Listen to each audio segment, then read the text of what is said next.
4 मोमबत्तियाँ। रात का समय था। चारों ओर धूप अंधेरा छाया हुआ था। केवल एक ही कमरा प्रकाशित था। वहाँ 4 मोमबत्तियाँ जल रही थी। चारों मोमबत्तियाँ एकांत देख आपस में बातें करने लगी। पहली मोमबत्ती बोली, मैं शांत हूँ। जब मैं इस दुनिया को देखती हूँ तो बहुत दुखी होती हूँ। चारों ओर आपाधापी, लूट खसोट और हिंसा का बोलबाल है। ऐसे में यहाँ रहना बहुत मुश्किल है। मैं अब यहाँ और नहीं रह सकती। इतना कहकर मोमबत्ती बुझ गई। दूसरी मोमबत्ती भी अपने मन की बात कहने लगी।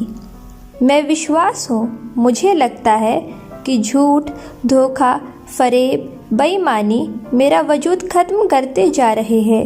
ये जगह अब मेरे लायक नहीं रही। मैं भी जा रही हूँ।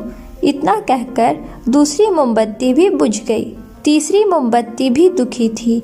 वह बोली, मैं प्रेम हूँ। मैं हर किसी के लिए हर पल जल सकती हूँ, लेकिन अब किसी के पास मेरे लिए वक्त नहीं बचा। स्वार्थ और नफरत का भाव मेरा स्थान लेता जा रहा है। लोगों के मन में अपने प्रति भी प्रेम का भाव नहीं बची। अब ये सहना मेरे बस की बात नहीं। मेरे लिए जाना ही ठीक होगा, कहकर तीसरी मोमबत्ती भी बुझ गई। तीसरी बत्ती बुझी ही थी कि कमरे में एक बालक ने प्रवेश किया। मोमबत्तियों को बुझा हुआ देख उसे बहुत दुख हुआ। उसकी आंखों से आंसू बहने लगे।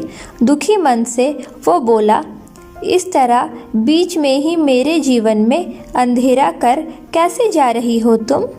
तुम्हें तो अंत तक पूरा जलना था, लेकिन तुमने मेरा साथ छोड़ दिया। मैं अब क्या करूँगा? बालक की बात सुनकर चौथी मोमबत्ती बोली, घबराओ नहीं बालक, मैं आशा हूँ और मैं तुम्हारे साथ हूँ। जब तक मैं जल रही हूँ तुम मेरे लौ से दूसरी मोमबत्तियों को जला सकते हो। चौथी मोमबत्ती की बात सुनकर बालक का ढाढ़स बढ़ गया। उसने आशा के साथ शांति, विश्वास और प्रेम को पुनः प्रकाशित कर लिया। सीख, जीवन में समय एक सा नहीं रहता। कभी उजाला रहता है तो कभी अंधेरा।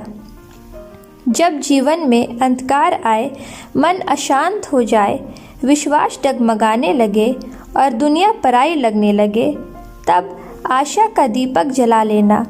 जब तक आशा का दीपक जलता रहेगा, जीवन में कभी भी अंधेरा नहीं हो सकता।